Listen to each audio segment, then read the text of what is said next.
Although we are defined by the past, we do not live in it.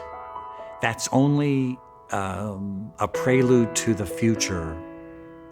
It must be meeting some internal need, and that it does it in a positive and extremely productive way that we don't very often talk about the past. It's always what's the next production, what's the next project, how can we explore new avenues of storytelling.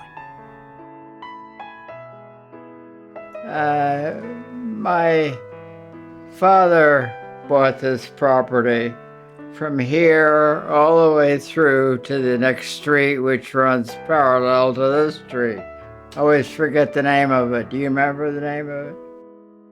He originally had the whole thing as a farm. He was a farmer. He raised potatoes, and he also raised hay and straw for the animals, cows and horses.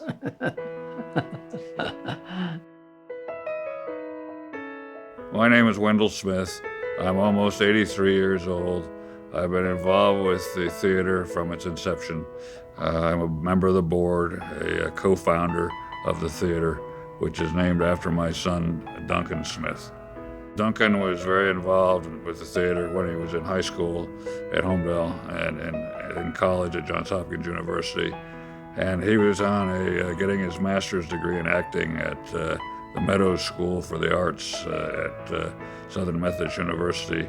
And he came down with cancer and died of a pulmonary embolism when he was 22 years old. And so that was, this theater has sort of been a memorial to him. So this is what happened. Wendell said, okay, we need a facility. We tried all these different facilities and it wasn't working. So he goes up to the door and he knocks on the door and he says, Harry, would you give us your barn? And he said yes. It's the most amazing story that of course, Wendell knew Harry and Addie from long, long years. But they could see that the barn, and this is an interesting metaphor, they could see that the barn had a past, which they knew about. But by giving it to the theater company, it would have a future. I'm sure he gave up farming and he gave the barn and the land to the theater company. And then after that, somebody wanted to know where the middle of Holmdel was, and they decided to sit right here. So on the basis of that, they built the two schools, and I'm what's left. Oh. He and a group of his friends from Holmdel High School primarily had been doing summer theater plays during the summer when they'd come home from college, and they would do them in the high school. Paul Hart would direct them, or one of them would direct them. But we realized that we needed a so-called clubhouse or someplace which to protect the future viability of that theater. It was at a dinner at the Union House that doesn't exist anymore in Red Bank, and we were all kind of thinking it, and suddenly, because of the tragedy with Duncan, there was, on Wendell's part, I think, a need to kind of formalize it. Oh, fine. We thought it was a great idea. Absolutely. Very dependable, and well, they have done a beautiful, beautiful job, and they deserve every credit. And so one thing led to another, and it evolved from there, and we had to move the barn by rollers about 150 feet off of their property to where it is today. This happens to be the second floor of the barn, the hayloft, if you will, and we use that for, we build up the foundation around on which to place it. It had been moved from the football field when they created the football field to that second position. They had lowered it. It had been 3 stories high, and they made it 2 stories high.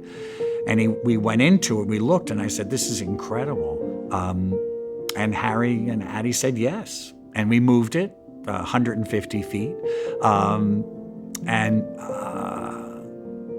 built it as high as we could so that we could get a good light throw. If I recall, at that time, it was about a $12,000 operation just to move it, roll it on logs, etc.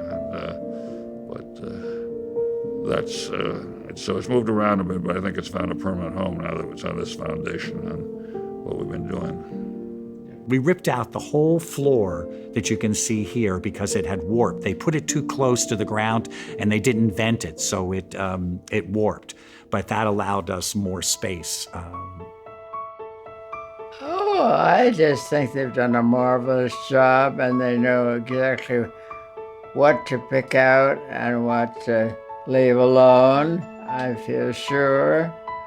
And every show they've had that I've ever been to, it's just deserve all the credit in the world, because there's a lot of practicing, and you got to have people come in at the right time, leave at the right time, and all that is a lot to work out. And I think they've done a beautiful job. Yeah. When you come to a production at the HTC, you come to an experience. When you walk in, it's going to be different each and every time in order to satisfy the mission. Initial mission, and remains so today, after finding a home for the students that were involved, was to provide an educational experience to enhance their experience and enrich their experience for the students who were serious about theater. It wasn't going to be just a place for summer entertainment, but the way that we were going to do that is that students could interface with more experienced actors from Holmdel or from outside of Holmdel. And the mission is specific and very important to its existence. It isn't just to do productions. It isn't, the purpose of it is to give that experience of working with a professional in whatever capacity that particular production chooses. The theater, there's RE and there's an ER to theater. The theater, the building, opened because we've wanted a place to produce plays that would belong to them and so on. And as I said, the goal before was to perpetuate and provide continuity to this experience that these students had both during high school and afterwards in the summers, that it was so meaningful to them and exciting, and a lot of them were serious about going on with a career in the theater, either on stage or backstage. I thought the acting was superior every time. But one of the shows, they had about, I don't know, I lost count of them, about 25 or 30 from children on down up. And they went through the whole thing and never once said the wrong thing or came in at the wrong time or left at the wrong time. There wasn't a company that was dedicated to the next level. And the next level was every production would have some professional, whether it was a professional actor, a professional set designer, professional, somebody that would move. Everybody that was part of the production would be enriched because they were working with somebody who had chosen to make it their primary source of income and to live their passion. Well, I hope that it, continues to grow and continues with its primary mission of providing an educational and enrichment experience for students who are interested. And also, I think that the quality of our shows has been very good. The community has bought into our shows. They look forward to them and so on. So I'd like to see a good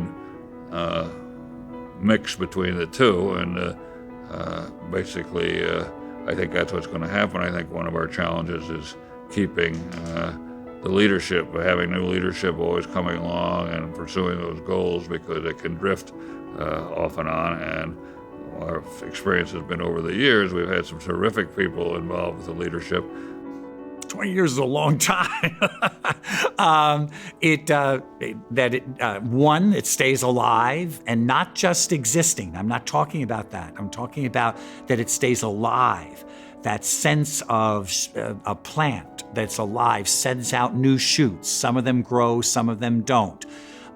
It gets taller, it gets wider, it explores its environment, and that's what this company should do. Well, I won't be around to tell, but I don't know. I mean, it takes care of things. Everything is needed right now.